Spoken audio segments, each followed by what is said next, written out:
Olá, a paz e a graça do nosso Senhor para você que está aqui conosco. Hoje mais um programa Semear, que nós contamos então com a participação daquele que é natural de Novo Hamburgo. Ele é casado com a Jocássia, pai do Wilson, da Jéssica, da Gabriele, do João Pedro e da Esther. Representante comercial e principalmente servo do nosso Senhor. Pastor Elias Eduardo de Araújo. Tudo bem, pastor? Tudo jóia, querido. Olá a todos que estão nos assistindo.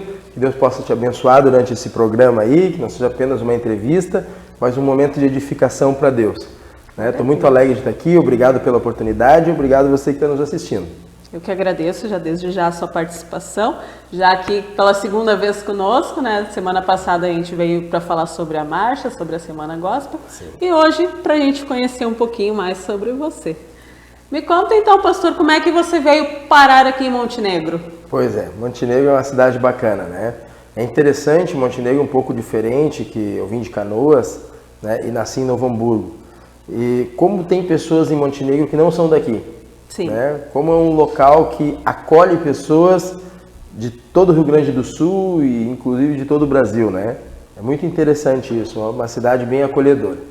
Bom, na realidade eu morava em Canoas durante bastante tempo, sou natural de Novo Hamburgo, meus pais ainda moram lá.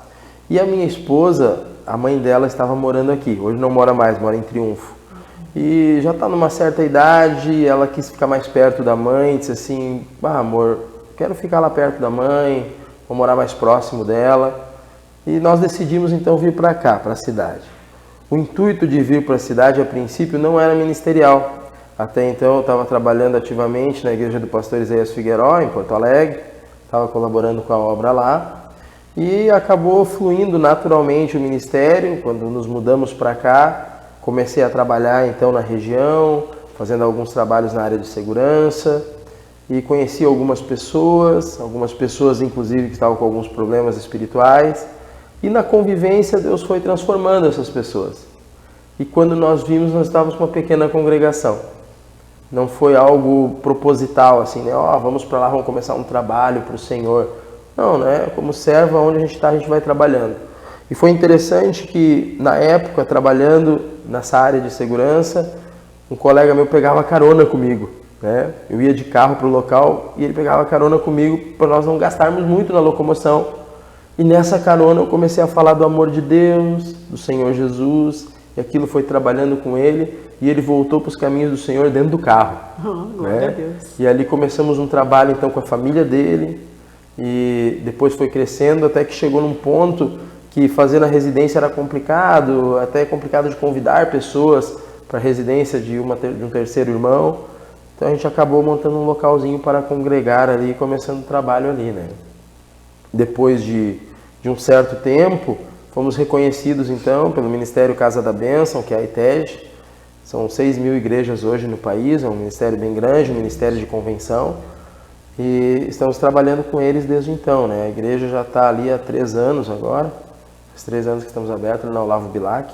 Estamos aí, trabalhando para o Senhor, nessa cidade aí. Amém.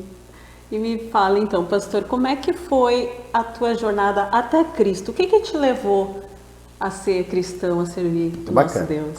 Bom, primeira coisa, eu nasci num lar que era simpatizante ao Evangelho.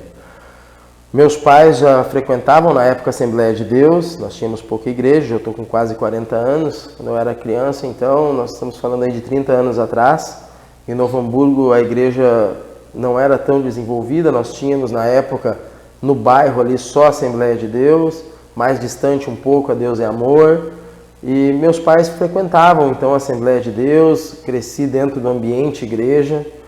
E quando fui me tornando um pouco mais velho, também naquela época a igreja de uma certa forma ainda não era bem amadurecida no seu trabalho, às vezes fazia um desserviço para os membros, né? No sentido de alguns usos e costumes estarem muitas vezes acima da própria palavra, numa questão de qualificação. E nesse período a nossa família também sofreu, né? Eu cheguei a um ponto que meu pai quis servir mais no Evangelho, e para ele servir ele precisou sair da faculdade. Porque a igreja assimilava que a faculdade não era algo bom para quem seria um pregador. Então tu vê como é que era o evangelho na época. A falta de conhecimento. Como na realidade a igreja cresceu muito. Hoje nós vivemos num tempo de igreja muito abençoada. A globalização nos permitiu abrir muito o que é o evangelho e o poder de Deus. E nesse período então acabou que a minha família se afastou um pouco do evangelho. Eu também na minha juventude me afastei do evangelho. E quando eu estava no 2º grau, eu estava morando em Santa Catarina nessa época, meu pai era fiscal sanitário do governo federal, então nós nos mudávamos bastante. E eu estava morando em Santa Catarina e eu conheci uma menina na escola e gostei muito da menina. Disse, pô, que menina legal. Ia me aproximar dela e ela dizia assim, olha, não dá pra gente ter nada. Disse, mas como que não? Tô vendo que tu é uma menina bacana. Disse, não, é que eu sou cristã. Eu disse, pô, mas eu também, quando eu era criança, ia na igreja. Não, então vamos na igreja comigo. Na época era Sara Nossa Terra, em Araranguá, Santa Catarina. Pastor José Fogaça, hoje já falecido. E quando eu fui na reunião, que eu cheguei naquele ambiente igreja, aí eu fui tomado por aquilo realmente que faz a diferença na fé cristã, que é a presença de Deus nos convencendo pela cruz. Então ali tive um encontro com Deus, fui batizado com 17, 18 anos, fui batizado com o Espírito Santo também, antes de ser batizado nas águas, foi um processo um pouco diferente. E ali no batismo com o Espírito Santo já veio algumas profecias quanto ao serviço, quanto à obra de Deus, E depois continuei servindo, trabalhei até no diaconato naquela época.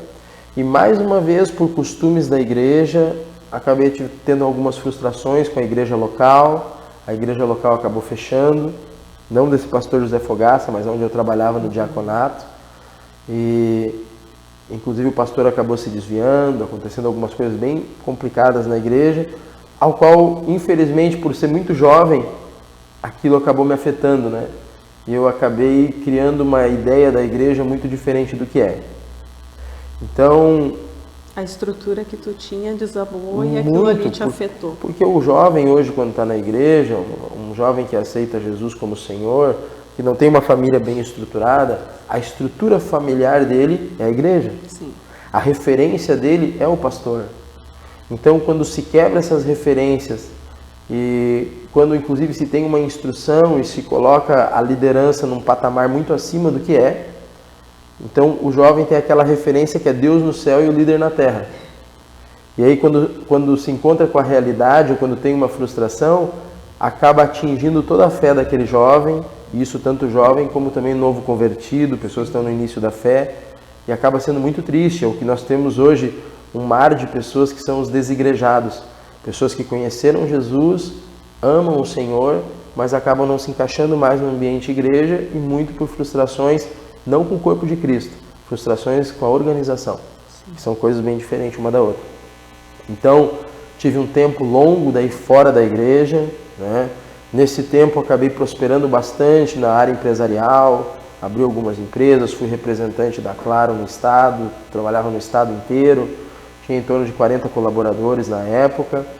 E olha que interessante, a mágoa foi tanto na época com a organização que um dos princípios que eu tinha na minha empresa era não contratar cristão. Nossa.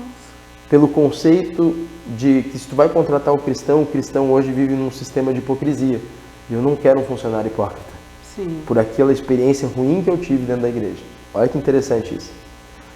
E então durante muito tempo foi assim, até que eu tive um colega que era cristão e que frequentava a igreja do pastor Isaías Figueiró em Porto Alegre.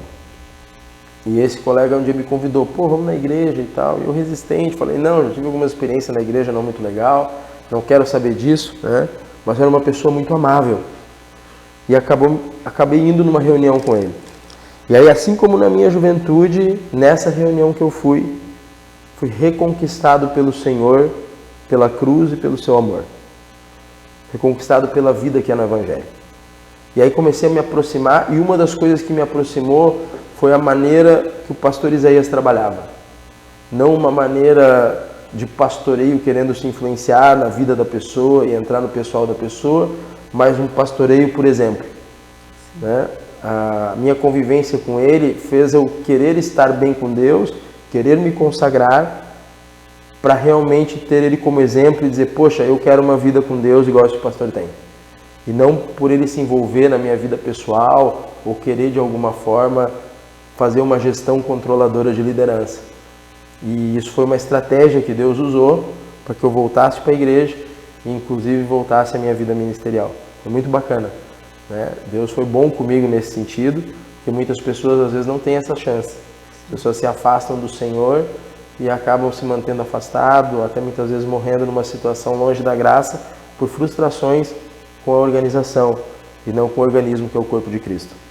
Acabei me tornando um pastor um pouco diferente, né? Quem me conhece sabe, sou um pastor mais brincalhão, mais jovem, tenho uma visão um pouco diferente quanto a ministério, a forma de trabalhar, né? Mas Deus tem sido bom conosco, tem nos abençoado aí, né? Tem nos ajudado a fazer a obra e a servi-lo de todo o coração. Falar novas línguas, né, pastor? Uma linguagem que o povo hoje, principalmente os jovens, né, que são o povo que está precisando no momento. Então, o teu método de evangelismo atinge bastante isso, né? De certa forma, o que acontece? A igreja vinha numa linha de um certo igrejês, né? Existe um certo igrejês. Se usa muitas palavras dentro da igreja, muitas vezes, que para quem não é da igreja, não se sente à vontade, né? É o mesmo sentimento que se tem quando se vai numa cidade de origem alemã e está num grupo de pessoas e daqui a pouco alguém começa a falar alemão com o outro. Qual é a ideia que tu tens? Assim, pô, será que estão falando de mim? O que estão querendo dizer? Sim. Tu não te sente acolhido e inclusive tu não te sente parte daquilo. Tu diz, pô, não tem esse linguajar. Então, uma das coisas que eu sempre tive como propósito é o acesso a Deus. A pessoa tem que ter acesso ao Evangelho. O Evangelho tem que ser algo acessível a todos. Foi por todos que Jesus se entregou na cruz.